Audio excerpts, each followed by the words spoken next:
So last video, as you know, the L3560 had a fuel issue. Here we are now, we're in it. You can hear it, it's running. We just turned on the PTO for the old Farmery flail mower. Running up the RPMs. She's smooth and steady. So, I learn as I go. There's a lot of things I don't know, but I like to work on my own stuff. I like to figure it out on my own. I like the challenge, I like the task. I'm certainly not a diesel mechanic. So I thought the fuel pump was probably bad. And here I went and I spent $260. I ordered a new fuel pump from Messick's. Messick's in true good normal fashion, good quick delivery. Got it installed on the tractor. Had a bunch of air in the fuel line, I knew. So I undid the bleed screw on top of the filter. You have a bleed screw on top of your fuel filter. So I undid it, turned the key on, cycled the key over. Fuel never really came out of that. And I didn't know what to really think. I was like, I don't know what kind of pressure that little fuel pump builds. So I tried to start the tractor started up, it ran, then died, ran, then died, same thing, all over again. So I started digging in deeper, and I got online, and people are saying the start-stop solenoid for the Kubotas is common. Blown fuse or the solenoid could go out.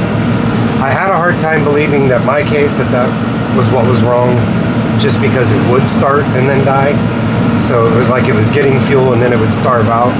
And that solenoid has a plunger system that goes in and blocks off the fuel.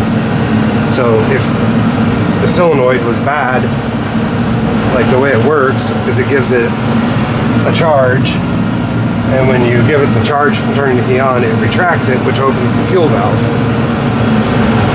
So I was like, well, maybe it's just not drawing all the way out. So a friend of mine came over, who actually is a diesel mechanic, and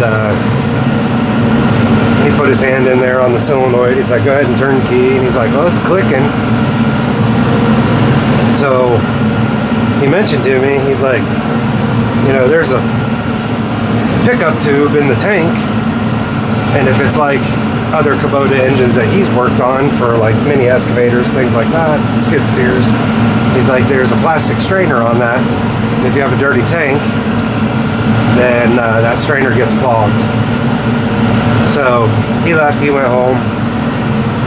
I pulled out the old air compressor, and I blew air. If you're gonna blow air backward into your fuel line, remember to undo your fuel cap. Like, take your fuel cap off so that air is not building pressure in your tank. And so anyway, I take the fuel tank cap off. I put the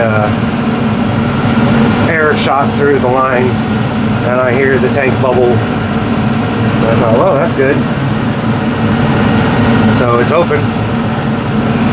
Turn the key, and it fired right up, ran fine, not an issue. I mean, smooth. I was throttling up, throttling down, there's no sputter, time didn't go by, it didn't run out of fuel and restarve itself. I thought, you gotta be kidding me. So all that time, $260 spent that I didn't need to spend, there was literally nothing mechanically wrong with the L3560. Like, which is good, because mine's out of warranty. I'm past my 2 years. It does have a lot of hours on it. It's got 1,200 hours on it, but it's all mowing hours, which is what I'm doing right now currently. I mow a lot. And I don't mow real fast when I have the flail mower on. I like a decent cut, and I use hammer blades. So I don't really go that fast. So it has a lot of hours. But when you say a lot of hours, a Kubota diesel engine, 1,200 hours shouldn't be squat.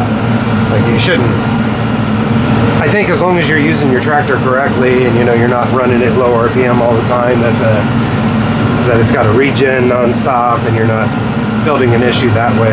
As long as you're feeding some RPMs to the Kubota engine, I'd be surprised if you have a lot of mechanical issues. There's of course the fluke, the one-offs, and everything else, but I mean, it's a name and they put engines on a lot of machines. So not just Kubota trust Kubota, a lot of other brands trust Kubota, and for the most part it's a good solid engine. So the short of the long, the L3560 had no mechanical issue. I had bad fuel, which is interesting because I use, like, if my fuel can gets too old, I'll go get a new fuel can. I go to Rule King and buy the real nice yellow diesel fuel can. I always make sure it's clean, always have the screw caps on, the vent caps closed, it doesn't get foreign debris in there. So my guess, and I haven't torn into the pickup tube, I haven't taken it out. You can take up the floor pad and all that in the L3560, and I think there is an access there to get to that pickup tube in the tank. But my guess would be I might have an algae problem in my fuel. You can definitely get algae in diesel fuel, and my buddy said, he's had that happen a lot with his machinery. So that would be my guess. So I probably need to purchase some BioClean, treat the tank, and go from there. After I got it running, I did pull it up to the garage. I took the strainer filter off in the water separator. I did blow it out just in case maybe it had algae buildup that I just wasn't seeing with my eye.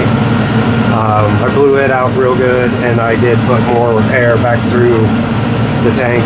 Again, remember, take the fuel cap off the tank if you're going to force feed air through there. But I blew it out a few more times really good. Since then, I've probably put 5 hours on the tractor mowing, no more issues. So resolution of the fuel starvation problem on an L3560. Step 1, check your fuel filter and your fuel water separator, the strainer.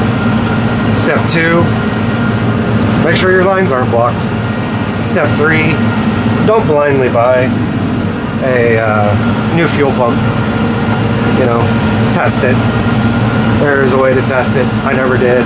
I thought that I normally would hear it clicking. That clicking, I don't think it's normally from that fuel pump. I'm not sure.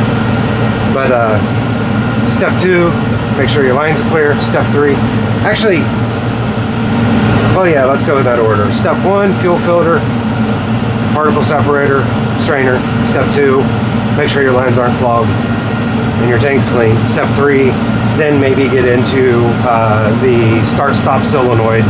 Make sure you don't have a blown fuse, or if you have 2 people, one person turns the key, another person can put their finger on that solenoid, see if you can feel it engaging or not. If you're not feeling it engage and it's not running at all, I would start with that. But if it's running, dying, and the order that mine did, I would go with the steps I'm giving you now. Step 4, maybe they look into your fuel pump, see if you have a tester and try to test it, see if there's resistance or whatever, or maybe unplug it and just turn the key on, see if it's spitting fuel, spill a little diesel fuel or whatever comes from the earth, put it back in the earth. Just kidding, put it in the catch pan. Anyway, I did take the bleed screw off of the filter after I blew the line out the first time, and I turned the key on, and that thing was like a fountain. So obviously, clogged pickup, strainer in the tank for me. Maybe algae problem. Maybe I just got debris in there somehow. Like I said, I take good care, but if you're having a fuel problem on the Kubota tractors, again, this is the L3560. It's like 3 years old, 1,200 hours. Not a thing in the world mechanically is wrong with this thing. So, lesson learned. Hope you maybe can take something from this video and figure out if you're having an issue. So anyway, we'll catch you later.